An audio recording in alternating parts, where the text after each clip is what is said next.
The Fantastic Four has got to be the freakiest superhero team in all of comics. Let's start off with Johnny Storm. Okay, so this guy isn't wrong. Johnny Storm is genuinely a terrible person. One of the best examples I can think of for this is the time when Johnny Storm slept with Dr. Doom's wife. Now, in Latveria, if you were about to get married, you have to forgive any and all beef you have with anyone prior.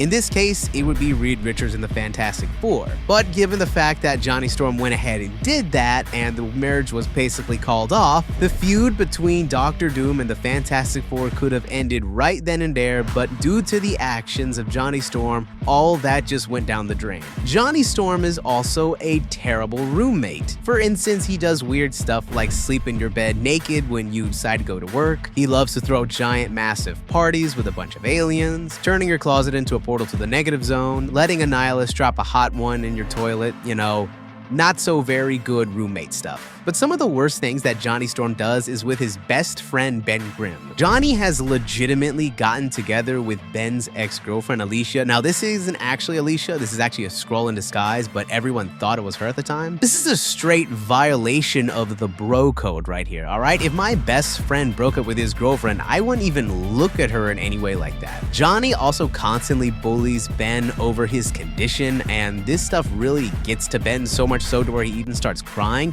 He even in the Ultimate Universe says he wants to do stuff to himself that I can't say on here. But I gotta say, the absolute worst thing that Johnny Storm has done to the thing was the time that he went into Reed Richards' lab to try to mess around with things, try to play a little prank on Reed. Keep this in mind, Reed Richards is the smartest man on Earth, so God knows what type of dangerous stuff he has in his lab. Also, the implications behind this is that Johnny Storm goes in there and messes around with a bunch of stuff all the time.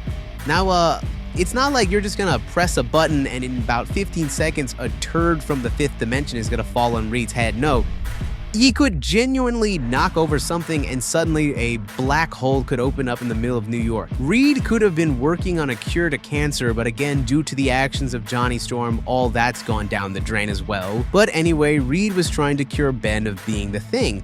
However, due to the actions of Johnny Storm going in there and being a moron, that didn't end well. And see, this could have actually permanently cured Ben of being the Thing, but again, due to Johnny being the dumbass that he is, Ben has to live like that. Not like that monster, he turns back into being regular old Thing, but still, Johnny Storm messed it up. Reed even blamed himself for a while because of that, because he thought he wasn't smart enough or he thought he miscalculated on something, and Johnny didn't tell anyone. Ben had to swap bodies with Johnny just to find out about that. Johnny Storm, you may have had some epic moments in the comics, but you being a genuine buffoon has eclipsed all of that in my opinion. Next we have is The Thing. Now for many years, people have speculated and wondered if The Thing still has his, thing. And thanks to Stan Lee, he said that he still has one and that it still works. Now I don't know about you guys, but if I was Reed Richards and I accidentally turned my friend into a giant orange rock monster, I would spend day and night trying to, make it to where he could still use that thing downstairs without tearing someone apart. I mean, hell, he probably made him some type of special attachment or maybe gave him some type of file so it's not as sharp and pointy. And I bring this up because this has happened right here. And I still have questions that need answering. But now we get to the main culprits of the Freaktastic Four, Reed Richards and Sue Storm. Alright, so people have said for years that Reed Richards doesn't really care that much about Susan Storm, that he really only cares about science.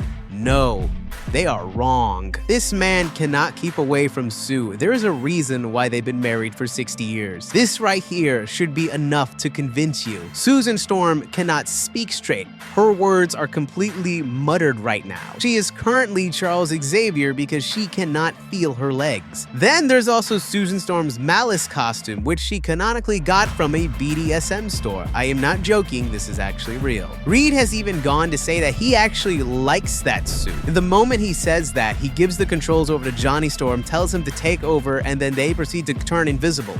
What are they turning invisible for? Syl is also 5 feet away from her brother. She does not care. And now this has me thinking, since they go invisible here, how many places do they go invisible at? They could quite literally be anywhere and nobody would know about it. They could be in Avengers Tower as we speak and nobody would know about it. They could be in Atlantis right now in Namor's throne room.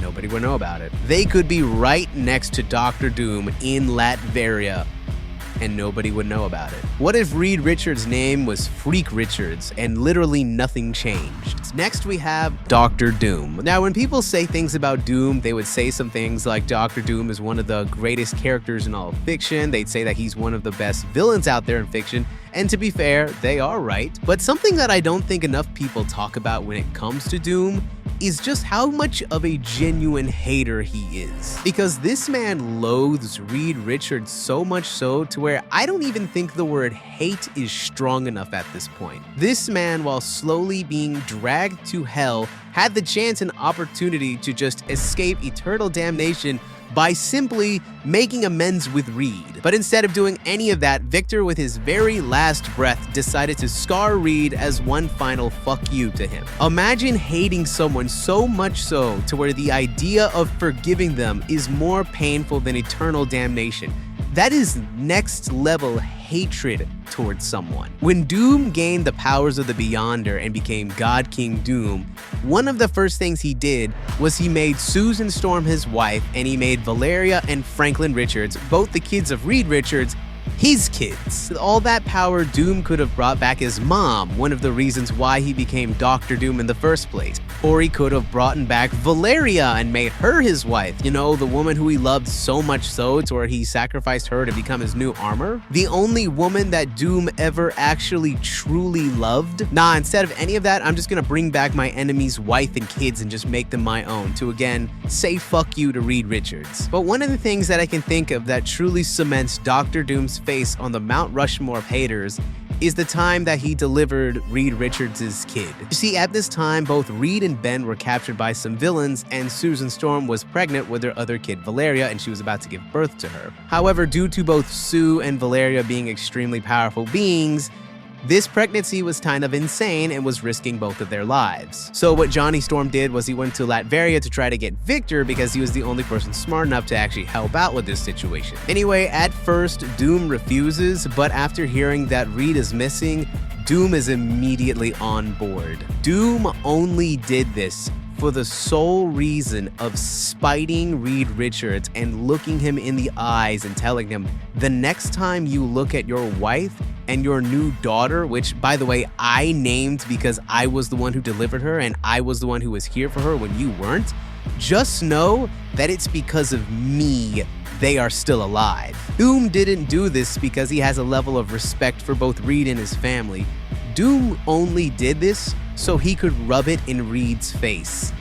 That is diabolical. Doom right now is probably trying to be a better father to Valeria than Reed is, only for the sole reason to just rub it in his face even more as well. Now, some people might say some stuff like Doom does respect the Fantastic Four because he showed up to Johnny Storm's funeral. First off, this is Johnny Storm, not Reed Richards. I guarantee you, if Reed was the one who died in the negative zone instead of Johnny, Doom would straight up be throwing a parade right now. He would probably make that a national holiday. Hell, I'm genuinely surprised that National Reed Richards is a bitch day is not a thing in Latveria. By the way, Marvel or Marvel Rivals, make this happen, because it would be beautiful. Anyway, that is a reason why I believe Dr. Doom needs his spot up there on the Mount Rushmore of haters. Just replace him with Dio. Trust me, Doom is a far better hater than Dio ever will be. But anyway, let me know about some other haters you guys can think about, and I'll talk to you later. Peace.